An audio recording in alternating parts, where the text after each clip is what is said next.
বন্ধুরা, আজকে যে খবরটা বলবো সেটা বিগত 2-3 দিন ধরে India today, Hindustan Times, Times of India প্রত্যেকটা পত্রিকাতেই দেখতে পাচ্ছি। এবং যেহেতু এটা সিভিল সার্ভিস পরীক্ষা সংক্রান্ত, তাই জন্য আজকে ব্যাপারটা আপনাদের সামনে তুলে ধরা।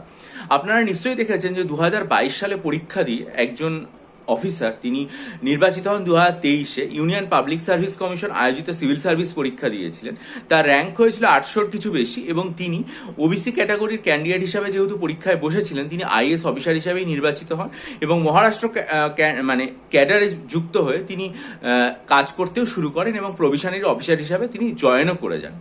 কিন্তু বর্তমানে যে অভিযোগটা উঠছে সেটা হচ্ছে যে তিনি এই যে পরীক্ষাটা দিয়েছিলেন, সেক্ষেত্রে তিনি যে ওবিসি সার্টিফিকেট দিয়েছিলেন সেই ওবিসি সার্টিফিকেটটা ঠিক নয়, সেই ওবিসি সার্টিফিকেটটা ফেক ছিল, এরকম একটা তীব্র এবং ভয়ঙ্কর অভিযোগ কিন্তু উঠছে।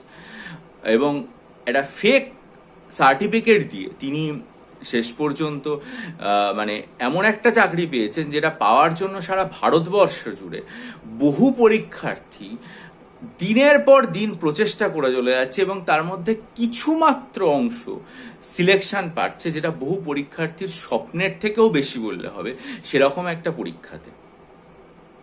এরকম একটা অভিযোগ যখন উঠছে, আমরা সারা ভারতবর্ষে যতগুলো পরীক্ষা রয়েছে তার মধ্যে সিভিল সার্ভিস পরীক্ষা, যেটা সর্বভারতীয় স্তরে, সেটার যে পবিত্রতা এবং সেই যে সংস্থা সেই পরীক্ষা নেয়, ইউনিয়ন পাবলিক সার্ভিস কমিশন, সেটাকে যে স্তরে আমরা রাখি আমাদের সকলের কাছে, সেটা যতটা শ্রদ্ধার জায়গায়, তারপরে এই রকম একটা ভয়ঙ্কর অভিযোগ যেটা উঠেছে আজকে, সেটা দেখে সত্যি মানে খুব খারাপ লাগলো। যে একটা সার্টিফিকেট, এটা যদি আজকে দেখুন, একজন পরীক্ষার্থী বিরুদ্ধে, একজন অফিসারের বিরুদ্ধে অভিযোগ যখন উঠেছে, তখন যতদিন না পর্যন্ত সেটা প্রমাণিত না হচ্ছে ততদিন তো কিছু বলা যাচ্ছে না। কিন্তু এই যে একটা অভিযোগও উঠে যাচ্ছে, সেটা আমাদের কাছে মানে খুবই দুর্ভাগ্যজনক যে তিনি একটা ফেক ওবিসি সার্টিফিকেট দিয়েছেন এবং দিয়ে তিনি অল ইন্ডিয়া সিভিল সার্ভিস পরীক্ষায় আইএস হিসাবে নির্বাচিত হয়েছেন। এর ফলে যিনি একজন সত্যিকারের ওবিসি ক্যাটাগরির ক্যান্ডিডেট, তার যে জায়গাটা সেটা কিন্তু আর কি মানে নষ্ট হলো।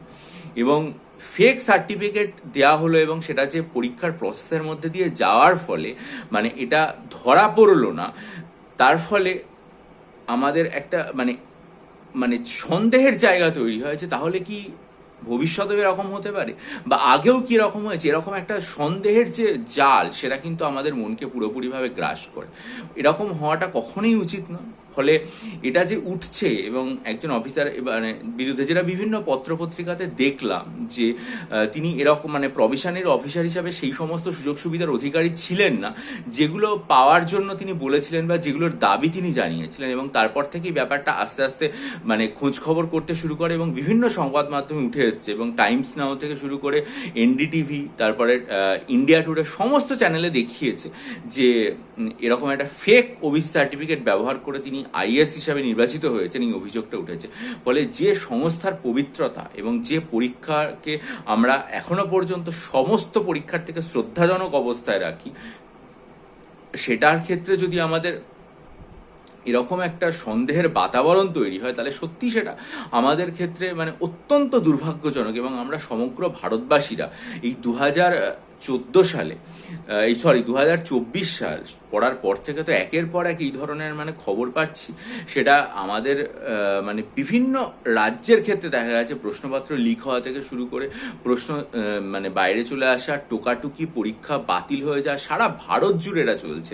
যেটার জন্য একজন মানে সর্বভারতীয় স্তরের একজন প্রখ্যাত শিক্ষক, হ্যাঁ, তিনি এটা পরিষ্কার খুব আক্ষেপের সুরে বলেছেন যে এটা লিপিয়ার না, বোধহয় এটা লিক ইয়ার। মানে পরীক্ষার্থীরা লিপিয়ারে একটা দিন এক্সট্রা পায়, এবং তার জন্য তারা মানে ভাবে যে আমরা এটাকে আরো বেশি করে ইউজ করব। কিন্তু 2024টা আমাদের এমনই দুর্ভাগ্যের ব্যাপার যে সেখানে একের পর এক পরীক্ষার প্রশ্নপত্র লিক থেকে শুরু করে মানে সারা ভারত জুড়ে পরীক্ষা বাতিল হওয়ার মতো ঘটনা ঘটছে, এবং মানে তীব্র আন্দোলন শুরু হচ্ছে। এবং খুব আক্ষেপের বিষয় যে সেই যে একটা রেস, সেটার থেকে শেষ পর্যন্ত ইউনিয়ন পাবলিক সার্ভিস কমিশন আয়োজিত সিভিল সার্ভিস পরীক্ষাও শেষ পর্যন্ত বাইরে থাকলো না। দেখা গেলো সেই পরীক্ষা দিয়েও এরকম একটা অভিযোগ উঠলো যে একজন পরীক্ষার্থী সারা ভারতবর্ষের সর্বোচ্চ পরীক্ষায় নির্বাচিত হয়েছেন এবং সর্বোচ্চ স্তরের একজন আমলা হয়েছেন, তিনিও নাকি শেষ পর্যন্ত একটা ফেক ওবিসি সার্টিফিকেট ব্যবহার করছেন। আমরা জানি না যে ভবিষ্যৎ কি হবে। আমরা এটা প্রার্থনা সবসময় করবো এবং এই আশাটা রাখবো যে এরকম যেন ভবিষ্যৎ আর কখনো না ঘটে। কারণ একজন পরীক্ষার্থী তার কত রাতের ঘুম চলে যায়, কত যন্ত্রণা সহ্য করতে হয়, মানসিক যন্ত্রণা তাকে সহ্য করতে হয়, এবং তারপর সে এত পরিশ্রম এবং খাটাখাটনির পর তার মেধা এবং দক্ষতা দিয়ে শেষ পর্যন্ত একটা চাকরি অর্জন করে, যে সমস্ত চাকরি মানে লক্ষ লক্ষ কোটি কোটি মানুষের আর কি মানে স্বপ্ন, সেই জায়গাটা তারা অর্জন করে এবং তাদেরকে আমরা কতটা শ্রদ্ধার চোখে দেখি। তারপরে যদি এরকম একটা অভিযোগ ওঠে যে তিনি যে সার্টিফিকেটটা দিয়েছেন সেটা ঠিক নয়, তাহলে সত্যি মানে সেটা খুব দুর্ভাগ্যজনক।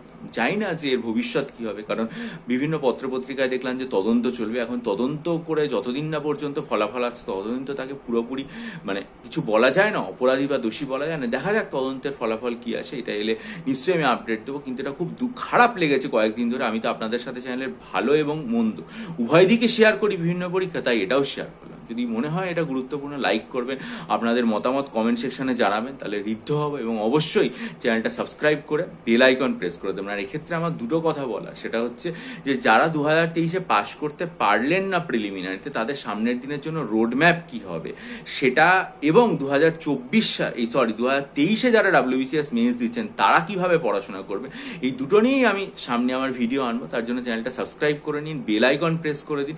মিসলেনিয়াস পরীক্ষা সেটা নিয়েও ভিডিও আনার ইচ্ছা আছে। আর মিসলেনিয়াসের 20টা এবং ক্লার্কশিপের 12টা মক টেস্ট নিতে চাইলে ডিসক্রিপশন বক্সে আমার ইমেল আইডি আছে, সেটার মাধ্যমে আমার সাথে যোগাযোগ করুন। এবং অবশ্যই তার সাথে 26শে মার্চের ভিডিওটা দেখবেন, কারণ ভিডিওটাতে আমি বিস্তারিত আলোচনা করেছি যে মক টেস্টগুলো আমি কিভাবে তৈরি করেছি, কোথা থেকে প্রশ্নপত্র নেওয়া হয়েছে, কি ধরনের প্রশ্নপত্র, সব কিছু। আশা করি ভিডিওটা দেখে বহু পরীক্ষার্থী নিয়েছেন, উপকৃত হয়েছেন। আমাকে অনেকে এটাও জানিয়েছেন যে তারা WBCS এর মক টেস্ট আমার কাছে নিয়েছিলেন, আমার অনলাইন ব্যাচের ছাত্র নন, তারাও WBCS সিলেক্ট হয়েছেন। আমি আস্তে আস্তে কমিউনিটি সেকশনে সেগুলো জানাবো। আশা করি আপনারা উপকৃত হবে। ভালো থাকুন, বিজয়ী হন, সফল হন। চ্যানেলটা সাবস্ক্রাইব করে বেল আইকন প্রেস করে দিন, ভিডিওটা লাইক করে বন্ধুদের মাঝে ছড়িয়ে দিন, কমেন্ট করুন। ভালো থাকবেন।